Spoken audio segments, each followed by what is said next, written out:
Good afternoon, everyone. Welcome to another creative episode. Thank you all for joining me. Absolute pleasure to be in your company. Hope you're having an absolute brilliant, creative, exciting day. In today's episode, I wanted to show you my field trip that I took into nature. I wanted to highlight how I find my next painting, what I focus on. The trip was also a rejuvenation process for me. I absolutely love time away from the studio where there aren't a lot of people, flora, fauna, bushland, lots of trees, lots of birds, and definitely quiet time. So that was a really fun thing to do over the weekend. I'm also going to share with you tips on how to spot a good composition, whether you're out taking photographs or whether you're out doing a quick pochade or a sketch. There are certain things that I use before I commit to a painting that at least gives me some indication whether or not it's going to be a good composition. Now, I've evolved to a point where I tune in to my intuition. There's an internal feeling that I have, that I know that's something that I look at, whether it's landscape or portraiture, makes a good composition. But certainly if you are not up to that level, there are little tools that you can utilize that I'll take you through that can help you when you're out in nature doing sketches or short or quick oil paintings. I also wanted to quickly highlight too that when you do go outside, please do be prepared. And I don't mean prepared with tools or art tools, I mean weather-wise prepared. We went on quite a hot day, and in Australia in particular, when it's incredibly hot, the UV is I don't even know how to explain it. It's quite high. So we happened to have left home quite early in the morning and spent the day in the middle of the day. When we were out in the middle of the day, the sun is incredibly hot. And unfortunately for me, I came home with sunstroke, so that wasn't fun at all. Even though I was well covered, hat, long sleeve shirt, and a longer pair of shorts, I had, a lot of water and things to keep me hydrated. It didn't quite meet the mark. I'm one of these people that don't do very well in high heat, particularly high UV. So I paid the price when I got home. So please do know that when you do go out, you have to be well prepared. Fly nets, wide brim hats, long sleeve shirts. Hiking shoes, do not go in shoes that are not very good for hiking. That's a must. On top of course, hydration and all the art materials that you need to bring with you. So I'll take you through the video and show you the trip that we did and also highlight how and what makes a good painting. Now, one of the ways that I find a good composition while I'm out sketching or doing a painting or even just taking photographs is to employ the idea of using PHI-RATIO. Now, PHI-RATIO really brings order and harmony to an artwork, and George Seurat was very well known for using the rules of thirds to create a really good composition. So PHI-RATIO is really, at least how I employ it, has the opportunity to frame my view and what I'm looking at. And when we look with our naked eye, you've got a huge amount of information to take in, and it can become a little bit overwhelming as to what do I eliminate and what do I focus on. So what I've created for myself to take out when I'm in the field are these little windows that have a plastic through them, and you can see that, okay? And in there I've drawn out either a golden triangle, the rules of thirds, a golden spiral, in order to help me focus on the landscape that I'm looking and to connect what will bring order and harmony to my painting. Now this is quite large, of course. I've made smaller windows, and you can tell, and another one up here. So I take these with me from time to time and simply hold them up like a camera and see which composition would be a good composition for a painting. All these different sides here, all this acts like a frame really, similar to what a camera would do if you were snapping photos. A lot of the fancy phones right now, or the more latest phones, they have grids on them already, which is basically working on the principle of the rules of thirds, and they are able to show you what makes a good painting or what's a good composition that will make it a harmonious and orderly composition. If you don't want or don't have a camera, this is an equally good method to find a good composition when you're out and about. And I suppose it's a little bit more fun and something different than just taking snaps. I find that when I utilize these window frames, I probably give a little bit more attention to the details that I'm looking at, and I absorb more of the landscape. I focus on what's distant, middle ground and foreground, versus with a camera you're really just snapping away quickly and moving on, which is nothing wrong with that. It's just I prefer to soak in my landscape, soak in the environment when I'm there, versus a quick click and walk away. I will show you though through a couple of different images how the rules of thirds works and how the golden spiral works, the golden triangle works, and that will give you a little bit more of an understanding when you're looking for good compositions, what you can eliminate, what you need to look for to create a harmonious and orderly painting. Our destination was London Bridge Arch, which is located in Burra, New South Wales, near the Googong foreshore water catchment. Now, pending where you are travelling from, the distance with the car, if you're travelling from Sydney, is approximately 3 hours and 34 minutes, as you can see here on the map. And it is quite a scenic drive too, when you're driving all the way from Sydney to the London Bridge Arch. If you're coming from Canberra, and I'll pop that in at the moment, if you're coming from Canberra, it really is a much quicker drive, and it's approximately 46 minutes to the London Bridge Arch. We stopped off a little bit around to have a look at the Googong foreshore catchment area, which is quite serene, and then slowly made our way to the London Bridge archway and the woolshed picnic areas as well.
This is me traversing some very slippery rocks in an attempt to get the best possible video and photographs.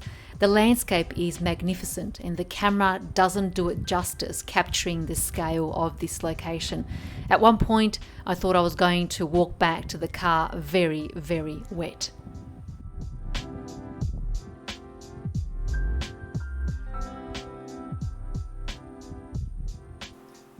The best way to show you the scale of this landscape is via this photograph. Take a moment to have a look and see if you can spot me in the grassland and the rocks. As I zoom in, you can see me focusing in the distance, trying to capture a couple of good compositions. There I am there just below the rocks.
At this stage, I can honestly say my head was about to explode. I was incredibly hot. I felt like my entire body was on fire. Please do make it a point to have necessary hydration clothing for a hot Aussie bush adventure.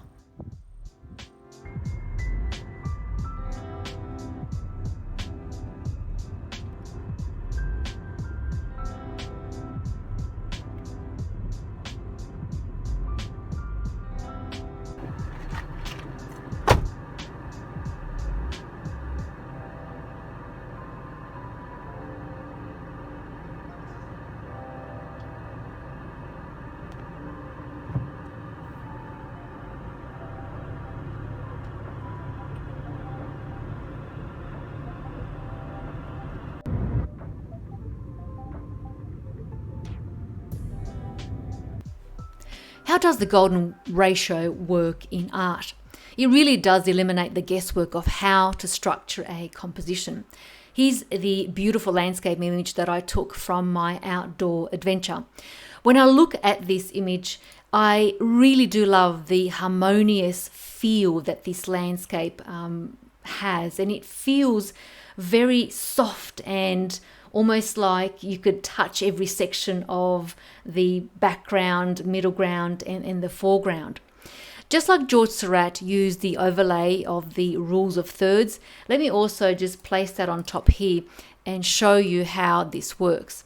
If I bring in the rules of thirds over this image, and I'll just expand it for you, we can see that the focus really with the rules of thirds is and are the green dots up here.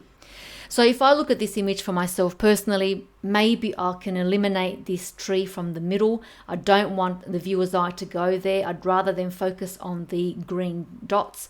I'd rather also maybe eliminate some of this tree and thin it out both on the right hand and left hand side. And that's again purely to allow the viewer to be able to themselves walk up this path and see the path on this end up here. So when you look at the rules of thirds, PHI-RATio, you can see really that now you've got an opportunity to consider where you want the viewer to look. And in this case, with this fourth dot up here, to me it says that this needs to be thinned out and allow more of negative space and an open space in order for this landscape to have a free-flowing, harmonious feel to it.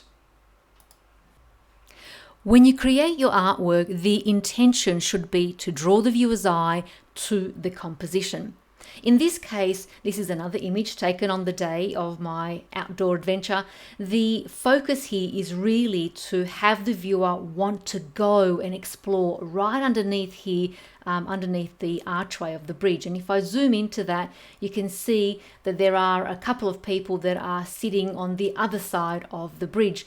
Certainly you can definitely walk through these waterways. It's not that deep, albeit very slippery, but certainly not that deep. Now let's overlay one of the PHI ratios and see what that looks like. So here's the golden spiral, and if I enlarge this particular shape and place it correctly, you can see that the image and the composition is asking the viewer to follow the spiral, imaginary spiral, because you're not going to have that in real life, and have the viewer's eye go right underneath this bridge. Now, of course, you know, you can also then add interest into your artwork through different colors, textures, palette knife, brush techniques, but ultimately the use of the PHI ratio is making it a lot easier to create a composition that is pleasing to the viewer's eye. Thank you all for joining me and for connecting with the video. I hope you enjoyed this video. Do consider giving it a subscribe and a like, and let me know whether or not you've got any questions in relation to your artworks and or painting journey. I encourage you all to plan a visit to your national park and set the intention to create and discover and to walk away with at least 2 compositions that you can bring back into your studio and either create a sketch or a final painting. I would encourage everybody to perhaps consider going without a phone camera to just snap away. I mean, take your phone obviously if you need to, but simply to perhaps utilize something as primitive as a window that you can create from any cardboard, and then begin to expand your mind and allow it to focus on the details that you're observing. You'll find that when you come back into your studio, you'll have so much more information that's retained within your brain that you can then transfer onto canvas versus simply taking a quick snapshot. As always, guys, remember, while you are in this world, you are the absolute light of the world, and the light within you is yours to expand. Shine your authenticity bright, ignite that creativity, and as always, I will see you on the next episode. Bye, guys.